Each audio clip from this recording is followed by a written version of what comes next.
हम में से कई लोगों को इलेक्शन के बेसिक चीज़ों की, जो कि एक वोटर को पता होनी चाहिए, उनकी पूरी जानकारी नहीं है। आज हम इन चीज़ों को डिस्कस करेंगे जो कि एक एलिजिबल वोटर को वोट देने से पहले ज़रूर पता होनी चाहिए। जैसे जिस इलेक्शन में हम वोट देने जा रहे हैं उसका प्रोसेस क्या है।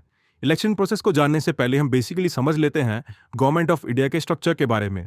तो इंडियन कॉन्स्टिट्यूशन यानी भारत का संविधान फेडरल सिस्टम को फॉलो करता है।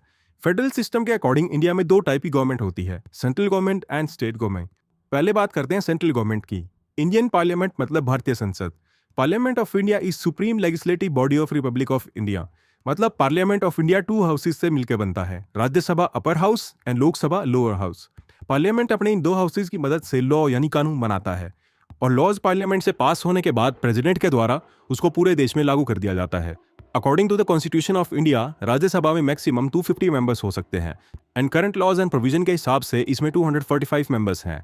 एंड वहीं लोकसभा में मैक्सिमम 552 मेंबर्स हो सकते हैं एंड करंटली इसमें 545 सीट्स हैं। तो ये सारे मेंबर्स संसद भवन यानी द हाउस ऑफ पार्लियामेंट जो कि दिल्ली में है उसमें मीटिंग करते हैं एंड लॉज से रिलेटेड डिस्कशन करते हैं। ये मीटिंग्स प्रेसिडेंट ऑफ इंडिया के अंडर होती है, जिनके पास इस मीटिंग को बुलाने और रद्द करने के राइट्स होते हैं। तो ये हमने समझा कि बेसिकली पार्लियामेंट होती क्या है, बट हमारा मेन फोकस है कि ये जो पार्लियामेंट मेंबर्स है इनका चुनाव कैसे होता है। तो इस टॉपिक से हम आ जाते हैं हमारे मेन टॉपिक पर, types of elections in India. तो बेसिकली 3 टाइप्स के इलेक्शंस होते हैं, जनरल इलेक्शंस यानी Lok Sabha elections, Rajya Sabha elections and state assembly elections. Lok Sabha elections की बात करें तो इसके इलेक्शंस हर 5 साल में होते हैं एंड इसके मेंबर्स को डायरेक्टली वोटिंग करके भारत के लोगों द्वारा चुना जाता है। इस पर्पज़ के लिए जैसा मैंने बताया कि करंटली 545 सीट्स हैं, जिसमें से 2 सीट्स एंग्लो इंडियन कम्युनिटी को प्रेसिडेंट ऑफ इंडिया नॉमिनेट करते हैं। तो बची सिर्फ 543 सीट्स जिनके लिए वोटिंग होती है। तो इन सीट्स को हर एक स्टेट को अलग अलग एरिया में डिवाइड करके नंबर ऑफ सीट्स एलोकेट कर दी जाती हैं एंड हर एक स्टेट की लोकसभा सीट्स फिक्स्ड होती हैं जो कि पॉपुलेशन के अकॉर्डिंग डिवाइड की गई हैं। फॉर एग्जाम्पल 2014 जनरल इलेक्शन में दिल्ली में 7 लोकसभा सीट्स थी एंड यूपी में सबसे ज़्यादा 80 सीट्स थी, क्यों यूपी की पॉपुलेशन सारी स्टेट में सबसे ज़्यादा है। अब इन सब सीट्स के अकॉर्डिंग हर एक एरिया से उस सीट के लिए कैंडिडेट्स खड़े होते हैं जो कि अलग अलग पार्टी को रिप्रेजेंट करते हैं।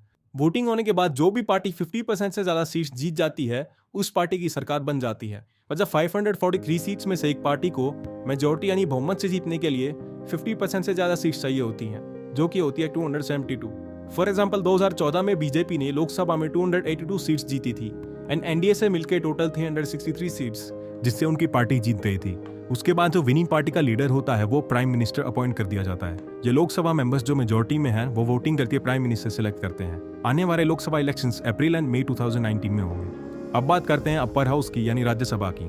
राज्यसभा का इलेक्शन सिस्टम लोकसभा से बिल्कुल डिफरेंट होता है, क्योंकि जैसे लोकसभा के मेंबर्स को डायरेक्टली वोटिंग करके इलेक्ट किया जाता है, राज्यसभा के मेंबर्स को इनडायरेक्टली पब्लिक इलेक्ट करती है, जिसमें एमएलएज वोट करके राज्यसभा के मेंबर्स को चूज करते हैं। राज्यसभा में 250 मेंबर्स होते हैं, जिसमें से 238 मेंबर्स को अलग अलग स्टेट्स एंड यूनियन टेरिटरीज के एमएलएज इलेक्ट करते हैं और बाकी 12 मेंबर्स को प्रेसिडेंट ऑफ इंडिया अपॉइंट करते हैं। कंडीशन ये है कि इन 12 लोगों को आर्ट्स, साइंस, लिटरेचर या सोशल सर्विस में स्पेशल नॉलेज एंड एक्सपीरियंस होना चाहिए। For example Sachin Tendulkar and actress Rekha को 2012 में इसके अंडर नॉमिनेट किया गया था। हर एक स्टेट की राज्यसभा सीट्स फिक्स्ड होती हैं। एक स्टेट कितने राज्यसभा मेंबर्स भेज सकती है ये उसकी पॉपुलेशन पे डिपेंड करता है। हर राज्यसभा मेंबर्स 6 साल तक के कार्यकाल में रहता है और इसमें 1/3 सीट्स के इलेक्शन हर 2 साल में होते हैं। तो राज्यसभा के इलेक्शंस के लिए एमएलएज यानी विधानसभा के मेंबर्स एसटीवी सिस्टम यानी सिंगल ट्रांसफरेबल वोट सिस्टम के जरिए राज्यसभा के मेंबर्स को चुनते हैं। ये एसटीवी सिस्टम थोड़ा कॉम्प्लिकेटेड होता है, अगर हम इसको अभी समझेंगे तो वीडियो बहुत लंबा हो जाएगा, इसलिए अभी के लिए हम इसे छोड़ देते हैं और हम चलते हैं अपने अगले पार्ट पर, जो है विधानसभा इलेक्शंस यानी स्टेट लेजिस्लेटिव असेंबली। तो विधानसभा इलेक्शंस मतलब एक स्टेट में विधानसभा के मेंबर्स यानी एमएलएज को जनता वोटिंग करके इलेक्ट करती है। लोकसभा की तरह हर एक स्टेट की विधानसभा सीट्स भी फिक्स्ड होती हैं। अलग अलग पार्टीज के कैंडिडेट्स एक पर्टिकुलर स्टेट के अलग अलग एरियाज में इन एमएलएज की सीट्स के लिए चुनाव लड़ते हैं। इसके इलेक्शंस भी लोकसभा की तरह हर 5 साल में होते हैं, बस डिफरेंस ये है कि इसमें अलग अलग स्टेट्स के इलेक्शंस अलग अलग टाइम पर होते हैं। फॉर एग्जाम्पल अभी रिसेंटली सिर्फ छत्तीसगढ़, मध्य प्रदेश, मिजोरम, राजस्थान एंड तेलंगाना के विधानसभा इलेक्शंस हुए थे।